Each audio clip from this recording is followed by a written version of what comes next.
Hello guys, कैसे हाल चाल। दोस्तों 12वीं की परीक्षा बहुत पास आ रही है, इसीलिए विमर्श पोर्टल से जो प्रश्न बैंक 12th क्लास केमिस्ट्री का दिया गया है उसको मैं हल करने जा रहा हूं। इसका एक पार्ट मतलब ठोस अवस्था और विलयन हम आपको स्क्रीन रिकॉर्डर वाला वीडियो दे चुके हैं।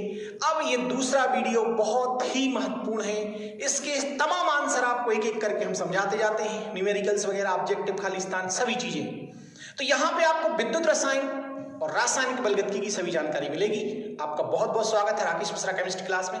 यदि आप अभी तक हमसे जुड़े नहीं हैं तो प्लीज राकेश मिश्रा केमिस्ट्री को जल्दी से सब्सक्राइब कर लीजिए और हमसे कनेक्ट हो जाइए ताकि परीक्षा तक पूरी सामग्री आपको लगातार मिलती रहे।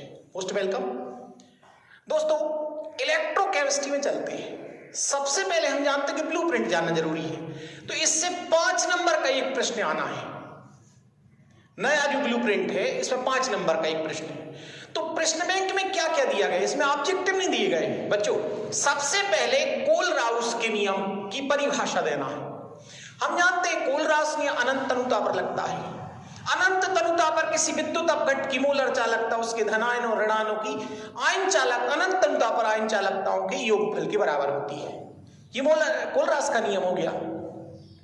उसके अनुप्रयोग भी तैयार कर लीजिए और अनुप्रयोग का न्यूमेरिकल क्वेश्चन दिया गया है। हालांकि इसमें हम न्यूमेरिकल नहीं करा रहे हैं, इसके लिए आपको डिस्क्रिप्शन में दिए लिंक पर जाना पड़ेगा। उसमें बोर्ड परीक्षा 2019 का पूरा सेम क्वेश्चन दिया है, उसमें मैंने बड़े डिटेल में समझाया है, तो प्लीज वहां जाके देख लीजिएगा। मानक हाइड्रोजन इलेक्ट्रोड का सचित्र वर्णन कीजिए। बच्चों बहुत सारे इलेक्ट्रोड होते हैं, लेकिन मानक हाइड्रोजन इलेक्ट्रोड एकमात्र ऐसा इलेक्ट्रोड है विद्युत रसायन के अंदर जिसका इलेक्ट्रोड विभव शून्य होता है।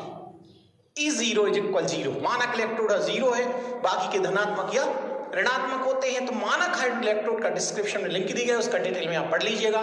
विद्युत रासायनिक श्रेणी मानक इलेक्ट्रोड विभव पर आधारित तत्वों की क्रियाशीलता की बहुत ही महत्वपूर्ण श्रेणी है। इसका नाम है विद्युत रासायनिक श्रेणी, इलेक्ट्रोकेमिकल सीरीज। हम आपको बता देते हैं इलेक्ट्रोकेमिकल सीरीज के अंदर क्या तैयार करना है बच्चों। आपको बीच में हाइड्रोजन है, इसका E0 शून्य है। ऊपर वाले सभी तत्व हैं उनका ऋणात्मक है, नीचे वाले सभी धातु अधातु उनका धनात्मक है। ऊपर वाले समानता एनोड, नीचे वाले समानता कैथोड का काम करते हैं। ऊपर वाले अपचायक, नीचे वाले अक्षीकारक होते हैं। ऊपर से नीचे जाने पर धातुओं की क्रियाशीलता घटती है मगर धातुओं की क्रियाशीलता बढ़ती है। धातुओं की क्रियाशीलता का मतलब होता है इलेक्ट्रॉन देना, अधातुओं की क्रियाशीलता मतलब इलेक्ट्रॉन एक्सेप्ट करना। बहुत सारी विशेषताएं हैं दोस्तों, उसको पढ़ लीजिएगा। मोलर चालकता किसे कहते हैं?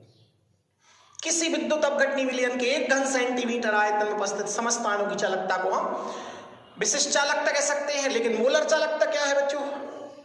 एक मोलर चालकता होती है VmL जल में किसी विद्युत अपघट का 1 मोल घोलने पर जितने आयन बनेंगे उन सब की चालकता को मोलर चालकता कहते हैं। इसको लैम्डा m से डिनोट करते हैं। हम आपको बताते हैं तनुता का प्रभाव। बच्चों तनुता क्या है? पानी की मात्रा, आयतन, वॉल्यूम, इसको इंग्लिश में डायल्यूशन बोलते हैं। तो डायल्यूशन का प्रभाव जो विशिष्ट चालकता है, जैसे अगला क्वेश्चन विशिष्ट चालकता है, मैंने डेफिनेशन दे दी।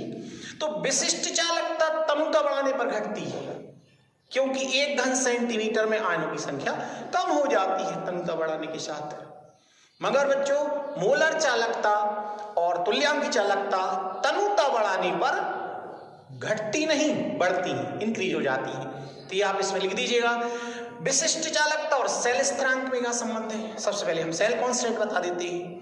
किसी चालकता सेल के दोनों इलेक्ट्रोडों के बीच की दूरी एवं किसी एक इलेक्ट्रोड के अनुप्रस्थ काट के क्षेत्रफल को हम सेल स्थिरांक कह सकते हैं। इसको L/A से दर्शाते हैं और इसका यदि अपन यूनिट निकालें तो सेंटीमीटर इनवर्स होता है। सेंटीमीटर, ये सेंटीमीटर का स्क्वायर तो सेंटीमीटर इनवर्स हो जाएगा। तो इसको भी तैयार कर सकते हैं, ये सेल स्थिरांक। इनमें संबंध की बात यदि आती है तो बहुत ही सरल तरीके से इनमें संबंध भी आप बता सकते हैं, क्योंकि R बराबर ρLA ये होता है। देखिए अब जो रो है विशिष्ट प्रतिरोध है और विशिष्ट प्रतिरोध विशिष्ट चालकता एक दूसरे के इनवर्सली होते हैं। ये कैप्पा है, तो यहां पे हम ऐसा लिख सकते हैं RA/L = रो। तो हम कैप्पा बराबर क्या लिख पाएंगे? कैप्पा बराबर L/RA। ये देखिएगा L क्या है? दोनों इलेक्ट्रोडों के बीच की दूरी, r रेजिस्टेंस मतलब प्रतिरोध है, और ये क्या है, अनुप्रस्थ काट का क्षेत्रफल। एक और न्यूमेरिकल है जो चालकता से संबंधित है। दोनों संख्यात्मक प्रश्नों के लिए आपको डिस्क्रिप्शन दिए लिंक का बोर्ड का पेपर सॉल्व करना पड़ेगा 2019 का, तो इससे आपकी विद्युत रसायन की पूरी तैयारी हो जाएगी। आगे हम बढ़ते हैं रासायनिक बलगत की। देखो बच्चों, ब्लूप्रिंट का अध्ययन सबसे पहले आप कर ले, बिल्कुल लापरवाही इसमें नहीं। ब्लूप्रिंट देख के ही पढ़ाई करनी, तो एक शब्द पढ़ना बेकार है। इसका ब्लूप्रिंट कैसा है देखिए, 5 मार्क्स का क्वेश्चन आना यहां पर, यूनिट 4 मतलब रासायनिक बलगतिकी की बात कर रहे हैं। केमिकल काइनेटिक्स में आपको 5 मार्क्स हैं। एक आना है फिल इन द ब्लैंक मतलब खाली स्थान, एक आना है वन वर्ड आंसर, एक 3 नंबर का प्रश्न है। चलिए इसका अध्ययन कर, बोर्ड ने क्या क्या दिया है। सबसे पहले अपन वन वर्ड आंसर पढ़ रहे हैं, उसका हम आंसर भी देते जा रहे हैं, आप उसको लिख लीजिएगा ध्यान से और समझ लेंगे आप। देखिएगा, शून्य कोटि की अभिक्रिया का एक उदाहरण दीजिए। अब हम जानते हैं शून्य कोटि की अभिक्रिया क्या कहलाती है। ऐसी अभिक्रिया जिसकी अभिक्रिया दर क्रिया कारक की सांद्रता पर डिपेंड नहीं करती, उसको हम शून्य कोटि की अभिक्रिया कहते हैं। और शून्य कोटि की अभिक्रिया का उदाहरण है अमोनिया का तापीय अपघटन। वैसे जितनी विषमांगी उत्प्रेरण अभिक्रियाएं होती हैं सबकी सब शून्य कोटि की होती है, क्योंकि उनकी दर विषमांगी उत्प्रेरण में जो उत्प्रेरक रहता है उस पर डिपेंड करती है। जितनी प्रकाश रासायनिक क्रिया है सबकी सब शून्य कोटि की है। हाइड्रोजन क्लोरीन का कॉम्बिनेशन कर दिए भी शून्य कोटि की है। तो बहुत सारे उदाहरण है, एक उदाहरण दे देना है। द्रव्यानुपाती क्रिया का नियम गोलबर्ग और बागे ने दिया है, इसको आप लिख दीजिए। द्वितीय कोटि की अभिक्रिया में के का मात्रक बहुत इंपॉर्टेंट है, कई बार इसको रिपीट किया गया है, तो हम चाहते हैं कि के मात्रक का, के है वेग स्थिरांक, इसका मात्रक कैसे निकलता है, मोल पर 1 - n, लीटर पर n-1 और सेकंड पर इनवर्स। बच्चों के का मात्रक इससे आप निकाल सकते हैं, बशर्ते आप कोटि रख दें। n क्या है, ऑर्डर ऑफ रिएक्शन। मान लीजिए आपको द्वितीय कोटि पूछा, तो यहां पे 2 रख देंगे आप, यहां पे 2 रख के दिखाता हूं मैं, देखिए आप 5 सेकंड के अंदर आ जाएगा।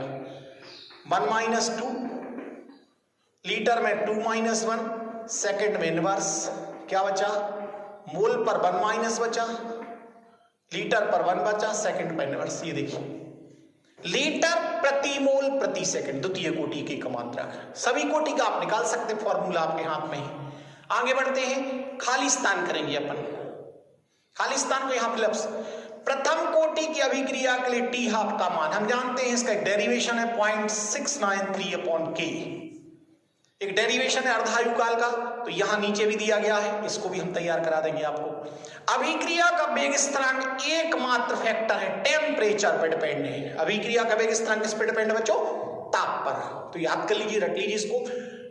अणु संख्यता सदैव पूर्णांक में होती है। बच्चों किसी रासायनिक अभिक्रिया के संतुलित समीकरण में अणुओं की संख्या को अणु संख्यता कहते हैं। ये हमेशा पूर्णांक में होती है, भिन्नात्मक में नहीं हो सकती।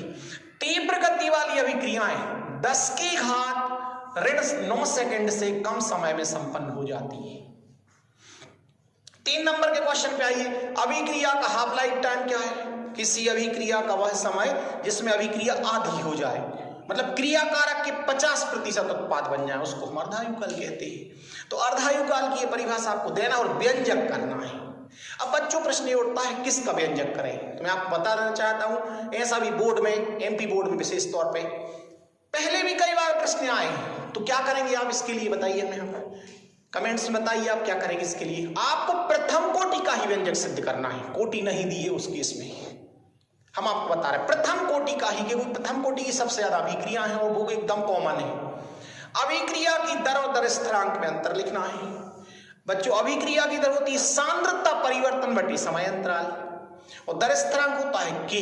तो दोनों बहुत सारे अंतर हैं, हमारे डिस्क्रिप्शन में लिंक दी गई है, उसमें आप देख लीजिएगा और तैयार कर लें। अभिक्रिया की कोटि क्या है, ऑर्डर ऑफ रिएक्शन, बहुत ही महत्वपूर्ण। अभिक्रिया की कोटि देखिए मैं बताता हूं, किसी अभिक्रिया के दर समीकरण में क्रिया कारक की सांद्रता पर लगी घातों का योग अभिक्रिया की कोटि कहलाती है। अच्छा, जो कोटि होती है उसका मान शून्य भी हो सकता है, उसका मान भिन्नात्मक भी हो सकता है, उसका मान पूर्णांक भी हो सकता है, उसका मान धनात्मक ऋणात्मक भी हो सकता है। प्रैक्टिकली है कोटि, तो कोटि को यदि समझना है तो हम आपको डिस्क्रिप्शन के अंदर लिंक दे देंगे, जिसमें जाके आप पूरा वीडियो देख लीजिएगा, पक्का बनने लगेगी 100%। तो ये कोटि को आप डिटेल में कर लीजिएगा। और अलग अलग कोटि, प्रथम कोटि, द्वितीय कोटि, आधी कोटि, ऋणात्मक कोटि वगैरह वगैरह होती है। आणविकता क्या है? मॉलिक्युलरिटी। कोटि और अणुसंख्यता में अंतर बताना है बच्चों। आणविकता और अणुसंख्यता एक ही चीज है, मॉलिक्युलरिटी इंग्लिश में ही बोलते हैं। ऑर्डर ऑफ रिएक्शन दोनों में डिफरेंस कर लीजिएगा। अणुसंख्यता मैंने अभी अभी बताई और कोटि की परिभाषा, तो सबसे पहले तो यही अंतर, डेफिनेशन लिख देंगे। दूसरा अंतर लिखेंगे, कोटि प्रायोगिक है, अणुसंख्यता सैद्धांतिक है। कोटि का मान धनात्मक ऋणात्मक हो सकता है, अणुसंख्यता का मान धनात्मक ऋणात्मक नहीं हो सकता, बल्कि उदासीन होता है। कोटि से अभिक्रिया की क्रियाविधि की जानकारी मिलती है, मैकेनिज्म की इंफॉर्मेशन, यहां कोई क्रियाविधि की जानकारी नहीं मिलती है। प्रथम कोटि की अभिक्रिया क्या है? ऐसी रासायनिक अभिक्रिया जिनकी अभिक्रिया दर केवल एक क्रिया कारक की सांद्रता पर डिपेंड करती है, उसको हम फर्स्ट ऑर्डर रिएक्शन बोलते हैं। नाइट्रोजन पेंटाऑक्साइड का कट, हाइड्रोपेरोक्साइड, कितने उदाहरण है आपके साथ। इसका डेरिवेशन कर लीजिएगा। डेरिवेशन बच्चों के है, के बराबर 2.303 अपॉन के अपॉन टी लॉग ए बटे ए माइनस एक्स, अर्थात के का व्यंजक प्रथम, द्वितीय और तृतीय कोटि के की इकाई तैयार कर लें, जो हमने आपको फॉर्मूला दिया है। इसी फॉर्मूले से तैयार कर सकते हैं। यदि आपको कहीं परेशानी आती है तो हमें आप कमेंट्स कर सकते हैं। एक और इसमें टी हाफ का भी हम आपको एक फॉर्मूला दिए जा रहे हैं लास्ट में, देखिए ये फॉर्मूला। इससे क्या होगा, यहां पर ए क्या है? यह है कॉन्सेंट्रेशन, क्रिया कारक की प्रारंभिक सांद्रता। एन क्या है? एन बराबर है अभिक्रिया की कोटि या ऑर्डर ऑफ रिएक्शन। इससे किसी भी कोटि का अर्धायुगाल भी आप निकाल सकते हैं। तो इसका स्क्रीनशॉट भी ले सकते हैं। आप पूरा वीडियो देखिए, अपने दोस्तों के साथ शेयर करना ना भूलें। और सभी जो अपने प्लेटफॉर्म हैं आप सोशल मीडिया के, अपने सभी दोस्तों को व्हाट्सएप, फेसबुक पे, सब पे आप शेयर कर दीजिए। आप चैनल का विजिट किया और इसके बाकी पार्ट भी हम आपको लगातार दे रहे हैं, तो आप लगातार चैनल पे आइए। आपका बहुत बहुत स्वागत है और वीडियो देखने के लिए आपका बहुत बहुत धन्यवाद। Thank you very much.